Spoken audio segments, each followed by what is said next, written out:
নমস্কার বন্ধুরা, টার্গেট সাফল্যের ট্রান্সলেশন প্রোগ্রামে সবাইকে স্বাগতম। আজকের যে অনুচ্ছেদটি নেওয়া হয়েছে সেটা বিভূতিভূষণ বন্দ্যোপাধ্যায়েরই লেখা কোনো একটি বিখ্যাত উপন্যাস থেকে। এবার উপন্যাসটা কি সেটা বোঝার দায়িত্ব আজকে আপনাদের উপরে ছেড়ে দিলাম, কারণ এটি একটি বিখ্যাত উপন্যাস। আশা করি সমস্ত বাঙালি জানেন এই উপন্যাসটির নাম। তো এই উপন্যাসের একটি অনুচ্ছেদের ট্রান্সলেশন করা হবে। ট্রান্সলেশনটা দেখে নেওয়া যাক। প্রথমে পুরো অনুচ্ছেদটা একবার পড়ে নেওয়া যাক। ব্রিটিশ শাসন তখনও দেশে বদ্ধমূল হয় নাই। যাতায়াতের পথ সকল ঘোর বিপদসংকুল ও ঠগি ঠ্যাঙাড়ে জলদস্যু প্রভৃতিতে পূর্ণ থাকিত। এই ডাকাতের দল প্রায়ই গোয়ালা বাগদি বাউরি শ্রেণীর লোক। তাহারা অত্যন্ত বলবান, লাঠি এবং সড়কি চালানোতে সুনিপুণ ছিল। বহু গ্রামের নিভৃত প্রান্তে ইহাদের স্থাপিত ডাকাতে কালীর মন্দিরের চিহ্ন এখনো বর্তমান আছে। দিনমানে ইহারা ভালো মানুষ সাজিয়া বেড়াইত, রাত্রে কালী পূজা দিয়া দূর পল্লীতে গৃহস্থ বাড়ি লুট করিতে বাহির হইত। তখনকার কালে অনেক সমৃদ্ধিশালী গৃহস্থ ডাকাতি করিয়া অর্থ সঞ্চয় করিতেন। বাংলাদেশে বহু জমিদার ও অবস্থাপন্ন গৃহস্থের অর্থের মূল ভিত্তি যে এই পূর্বপুরুষ সঞ্চিত লুণ্ঠিত ধনরত্ন। যাহারাই প্রাচীন বাংলার কথা জানেন তাহারা ইহাও জানেন। তো প্রথমে অনুচ্ছেদটিকে ছোট ছোট বাক্যে ভাগ করে নেওয়া যাক। প্রথম বাক্যটি কি আছে? ব্রিটিশ শাসন তখনও দেশে বদ্ধমূল হয় নাই। ব্রিটিশ শাসন, তো প্রথমে আমরা ওয়ার্ড মিনিংগুলো দেখি। ব্রিটিশ শাসন, ব্রিটিশ রুল। বদ্ধমূল হওয়া, ডিপ রুটেড। টেন্স হবে পাস্ট ইনডিফিনিট। তাহলে সেন্টেন্সটা হবে British rule was not deep rooted then. এই সেন্টেন্সটিকে যদি আমরা চাই একটু অন্যরকমভাবে লেখা যেতে পারে। ডিপ রুটেড, ডিপ রুটেড এই কথাটিকে যদি আমরা ধরা যাক একটি অ্যাডভার্ব ব্যবহার করি, প্রোফাউন্ডলি এস্টাবলিশড,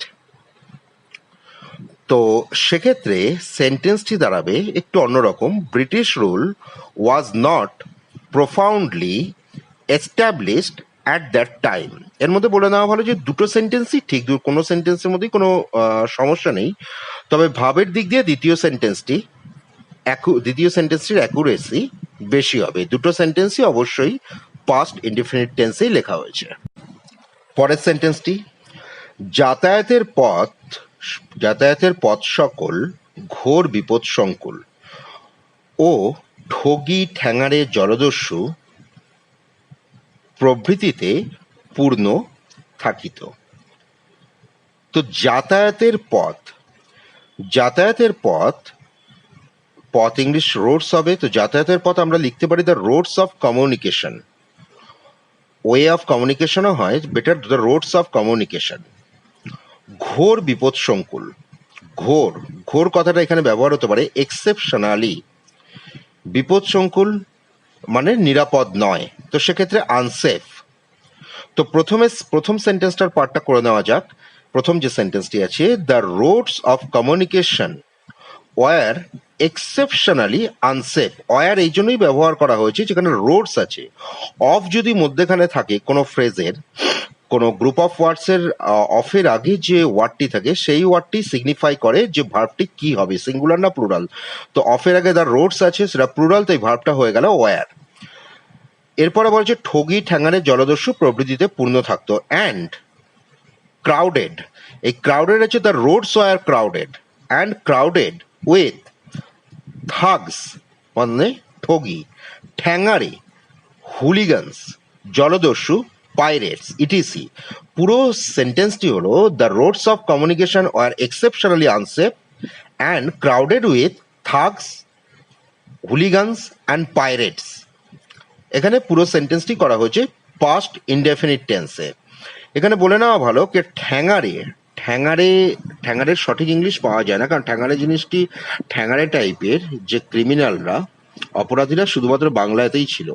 তো ঠগি তো থাকস হতে পারে, সেখানে ঠ্যাঙাড়ের ক্ষেত্রে মোটামুটি ভাবের দিক দিয়ে পারফেক্ট হচ্ছে হুলিগানস।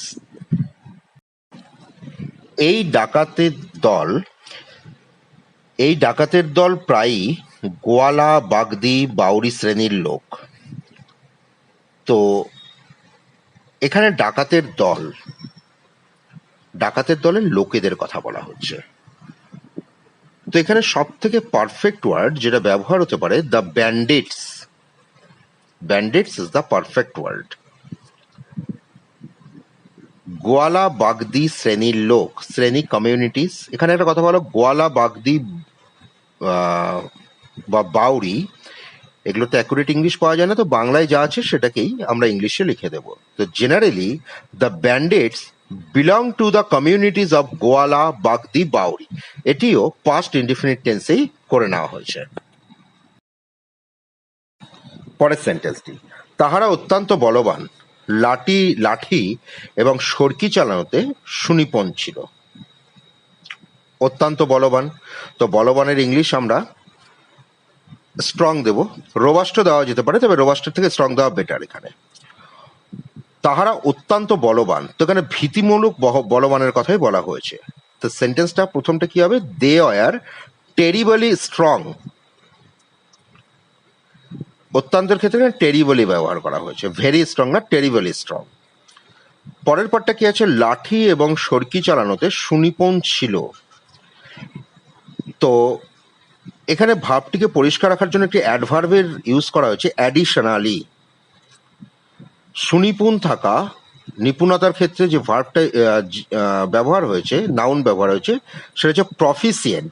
প্রফিসিয়েন্ট যেখানেই ব্যবহার হবে সেখানে অ্যাপ্রোপ্রিয়েট প্রিপোজিশন হিসেবে অ্যাট ইউজ হয়। বল্লম, সরকি বা বল্লমের ইংলিশ হচ্ছে স্পিয়ার। লাঠি, স্টিক। তাহলে পুরো সেন্টেন্সটি হবে, they are terribly strong and additionally they are proficient at stick and spear. এখানে একটি কথা বলে নেওয়া ভালো, যে এই সেন্টেন্সটি কেউ যদি চায় তাহলে নট অনলি বাট অলসো দিয়েও সেন্টেন্সটা করা যেতে পারে। এক্ষেত্রে সেন্টেন্সটি লেখা হবে, they are not only extremely strong but also skilled with stick and spear. এখানে প্রফিসিয়েন্ট না ইউজ করে দ্বিতীয় সেন্টেন্সের ক্ষেত্রে স্কিল্ড ব্যবহার করা হয়েছে। দুটো সেন্টেন্সই ঠিক আছে, যেটা পছন্দ, এবং দুটো সেন্টেন্সই ভাবের দিক দিয়ে বা অর্থের দিক দিয়ে ঠিকঠাক। যে কোনো একটি ব্যবহার এখানে করা যেতে পারে, পরীক্ষার হলে লেখা যেতে পারে। পরবর্তী সেন্টেন্সটি আছে, বহু গ্রামের নিভৃত প্রান্তে ইহাদের স্থাপিত ডাকাতে কালীর মন্দিরের চিহ্ন এখনো বর্তমান আছে। তো নিভৃত প্রান্ত, এখানে নিভৃত কথাটার সঠিক ইংলিশ হচ্ছে সেক্লুডেড। প্রান্ত, আউটস্কার্ট। এরপরে আসছে ডাকাতে কালীর মন্দিরের চিহ্ন। এবার চিহ্ন বলতে ঠিক বোঝানো হচ্ছে যেটা, সেটা হচ্ছে ভগ্নাবশেষ। কারণ তাহলে তা না হলে পুরো মন্দিরটাই বলা হতো। তো ডাকাতে মন্দিরের চিহ্ন মানে একটা ভেঙে যাওয়া অংশ মন্দিরের। তো ভেঙে যাওয়া অংশ বা ভগ্নাবশেষ, সেক্ষেত্রে সঠিক ইংলিশ হচ্ছে রুইন্স। এখানে একটি কথা বলে রাখা ভালো, কে এই সেন্টেন্সটি কিন্তু হবে প্রেজেন্ট ইনডেফিনিটে, পাস্ট টেন্সে নয়। কারণ মন্দিরগুলো তখনও হয়েছিল আর আজও আছে, এখনো দেখা যাচ্ছে মন্দিরগুলো। তাহলে সেন্টেন্সটা কিভাবে শুরু হবে, তার ruins of the dacoit Kali temples. Dacoit Kali টেম্পলসকে একসাথে রাখা হলো। Dacoit Kali temples established by them, তাহাদের দ্বারা স্থাপিত, are still present at the secluded outskirt of many villages. বহু গ্রামের নিভৃত প্রান্তে ইহাদের স্থাপিত ডাকাতে কালীর মন্দিরের চিহ্ন এখনো বর্তমান আছে। পরবর্তী সেন্টেন্স, দিন মানে ইহারা ভালো মানুষ সাজিয়া বেড়াইত। এই সেন্টেন্সটি একটু ক্রিটিক্যাল। দেখো, সাজিয়ে বেড়ানো ডিসগাইজ হতে পারে, প্রিটেন্ডও হতে পারে, প্রিটেন্ড ভার্ব হয়ে যাবে, নাউন করলে প্রিটেন্স। তো সেন্টেন্সটি এইভাবে লেখা যেতে পারে, in the day time they roamed, ঘুরে বেড়ানো। রোম মানে এদিক ওদিক ঘুরে বেড়ানো। Roamed in the disguise of innocence, কোনো প্রবলেম নেই, কিন্তু সেন্টেন্সটির যদি ভাবটিকে ভালো করে দেখা যায়, কারণ এখানে কেউ বেশ নিচ্ছে, মানে ভদ্রলোকের বেশ নেওয়ার তো দরকার নেই, সাধারণভাবে ঘুরে বেরিয়েছে, কিন্তু তাকে ভদ্রলোক মনে হচ্ছে। তো সেক্ষেত্রে খুব ভালো একটি ইংলিশ এখানে ব্যবহার করা যেতে পারে, মাস্কোয়ারেড। তো সেক্ষেত্রে সেন্টেন্সটিকে লেখা যায় ইন দ্য ডে টাইম, দিনমানে ইহারা বেড়াইতো, দে রোমড ইন দ্য, ভালো মানুষ সাজিয়া, in the masquerade of immaculate individuals, immaculate মানে নিষ্পাপ, নিষ্পাপ ব্যক্তির বেশে এরা দিনমানে ঘুরে বেড়াতো।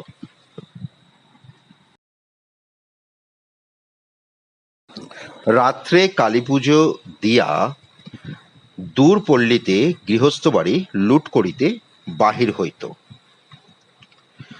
দুটো সেন্টেন্স, আগের যে সেন্টেন্স আর পরের সেন্টেন্সটি একই, একই মানে সেন্টেন্সটার আলাদা পার্ট করে নেওয়া হয়েছিল।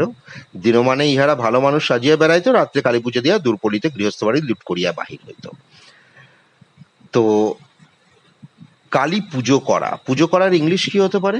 ওয়ার্শিপ হতে পারে, ভেনারেট হতে পারে। এইবারে হলো বাহির হওয়া, গো, যাওয়া, কিন্তু এখানে যাচ্ছে কত একটা সাহসিকতার কার্য করতে, যদিও সেটা নেগেটিভ ওয়ার্ড। তো সেখানে সব থেকে পারফেক্ট ওয়ার্ড যেটা ব্যবহার হবে সেটা হচ্ছে ভেঞ্চার। সাহসিকতার সঙ্গে জিওপার্ডাইজ ইউজ হতে পারে, কিন্তু জিওপার্ডাইজ কোনো যাওয়ার ক্ষেত্রে ব্যবহার হয় না। তো venture is the perfect use, একদম ঠিকঠাক। তো আমরা যদি সেন্টেন্সটাকে কালী পুজো দিয়া, তো এক্ষেত্রে ওয়ার্শিপকে জিরান্ডিয়াল ফরম্যাটে করে নেওয়া যায়। ওয়ার্শিপ থেকে worshipping, worshipping the goddess Kali.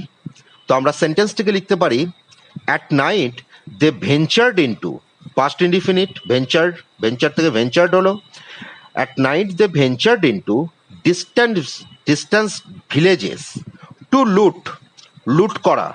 Plunder দেওয়া যেতে পারে, লুট দেওয়া যেতে পারে, এখানে লুটটাকে ইউজ করা হয়েছে। কেউ যদি প্লান্ডার দেয় কোনো ভুল হবে না, তবে র্যানশ্যাক হবে না, ভ্যান্ডালাইজ হবে না, অনলি হয় প্লান্ডার অথবা লুট, এই দুটোর মধ্যে যে কোনো একটা। টু লুট the house hold after worshipping the goddess Kali. প্রথমে যে পার্টটা আছে কালী পুজো দিয়া, সেটাকে লাস্টে রাখা হয়েছে আফটার দিয়ে, কারণ কালী পুজো শেষ করার পরেই তারা রাত্রে বের হতো ডাকাতি করতে। পরের সেন্টেন্সটি কি আছে? তখনকার কালে অনেক সমৃদ্ধশালী গৃহস্থ ডাকাতি করিয়া অর্থ সঞ্চয় করিতেন। এখন অর্থ সঞ্চয় করার ইংলিশ কি হবে? স্টোর হতে পারে না, স্টোর মানে সঞ্চয় করা, অর্থ সঞ্চয়ের ক্ষেত্রে এটা ভালো ওয়ার্ড নয় স্টোর, সেক্ষেত্রে হতে পারে অ্যামাজ, অ্যামাজ। অনেক সমৃদ্ধশালী গৃহস্থ, তো নিউমেরাস অ্যাফ্লুয়েন্ট হাউস হোল্ডার্স সেই সময় অফ দ্যাট টাইম, পাস্ট টেন্সে আছে, তো অ্যামাজ থেকে অ্যামাজড হয়ে যাবে। ডাকাতি করিয়া, তো ডাকাতির কর্ম সেটাকে রবারি বলা হয়। তো আমরা পুরো সেন্টেন্সটা যদি পাস্ট ইনডিফিনিটে করি তাহলে পাবো numerous effluent house holders of that time, তখনকার কালের অনেক সমৃদ্ধশালী গৃহস্থ। টু অ্যামাজড ওয়েলথ বাই রবারি, গৃহস্থ, গৃহস্থ এটাকে আনার জন্য টু ইউজ করা হয়েছে। যদি কেউ অলসো ইউজ করতে চায়, অলসো ইউজ করতে পারে, কোনো প্রবলেম নেই। টু বা অলসো দুটোর মধ্যে যে কোনো একটা হবে, কোনো পরিবর্তন হবে না সেক্ষেত্রে সেন্টেন্সে। পরের সেন্টেন্সটি দেখে নেওয়া যাক। বাংলাদেশে বহু জমিদার ও অবস্থাপন্ন গৃহস্থের অর্থের মূল ভিত্তি যে এই পূর্বপুরুষের সঞ্চিত লুণ্ঠিত ধনরত্ন, যাহারাই প্রাচীন বাংলার কথা জানেন তাহারা ইহাও জানেন। এবারে প্রশ্নটা হচ্ছে যে এই বাক্যটাকে যদি ট্রান্সলেশন করতে হয় তাহলে পরের পার্টটা, এটা যথেষ্ট বড় বাক্য দেখা যাচ্ছে, পরের পার্টটা মানে যাহারাই প্রাচীন বাংলার কথা জানেন তাহারা ইহাও জানেন, এই বাক্যটাকে আমরা প্রথমে নেব। তো প্রাচীন বাংলা, প্রাচীন কথার ইংলিশ কি হচ্ছে? Ancient, ancient Bengal. জানা, এখানে জানা দেখুন দুবার আছে, তো পরের বারটা, প্রথমবারেরটা করে দেওয়া যাক well versed, well versed in, খুব ভালো করে পারদর্শী যারা। আর তাহারা ইহাও জানেন, তো সেক্ষেত্রে নো, সেন্টেন্সটা হবে প্রেজেন্ট ইনডিফিনিট টেন্সে। তো সেন্টেন্সটা দেখে নেওয়া যাক। দোজ, যাহারা, those who are well versed in the subject of ancient Bengal, প্রাচীন বাংলার কথা, in the subject of ancient Bengal, know also that, ইহাও জানেন, তার জন্য অলসো ব্যবহার করা হলো। এবার অন্য পার্টটা দেখি। বাংলাদেশে বহু জমিদার ও অবস্থাপন্ন গৃহস্থের অর্থের মূল ভিত্তি যে এই পূর্বপুরুষের সঞ্চিত লুণ্ঠিত ধনরত্ন। যেহেতু আগেরটাতে কি, আগের সেন্টেন্সটাতে কি আছে, নো অলসোতে আমরা শেষ করেছি, তা নো অলসোর পরে দ্যাট দিয়ে শুরু হবে। এবারে আসছে পূর্বপুরুষের সঞ্চিত লুণ্ঠিত ধনরত্ন। সঞ্চিত লুণ্ঠিত ধনরত্ন, অ্যানসেস্ট্রাল স্টোরড লুটেড ট্রেজার্স। আমি সেন্টেন্সটাকে প্রথমে লিখে দিয়েছি, তারপর আমি বুঝিয়ে দিচ্ছি পুরো সেন্টেন্সটা।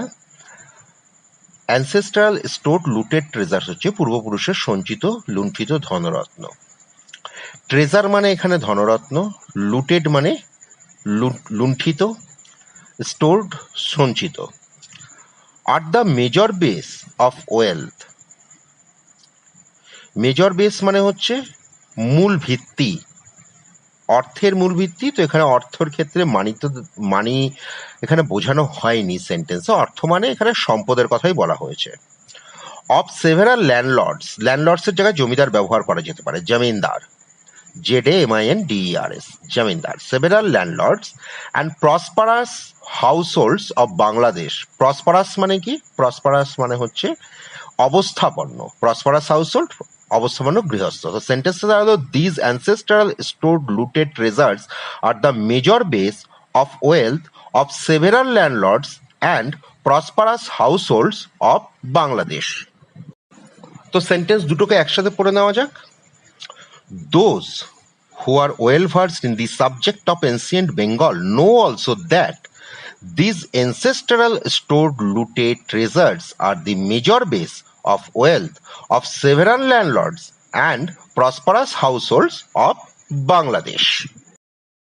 তো পুরোটা পড়ে নেওয়া যাক। British rule was not profoundly established at that time.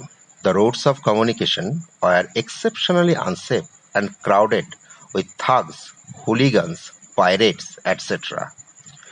Generally, the bandits belonged to the communities of Goala, Bagdi, Bauri.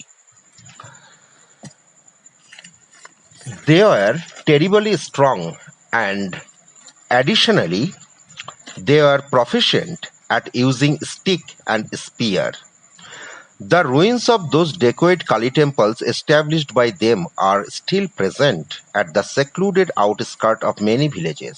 In the daytime, they roamed in the masquerade of immaculate individuals. At night, they ventured into distant villages to loot the households after worshipping the goddess Kali.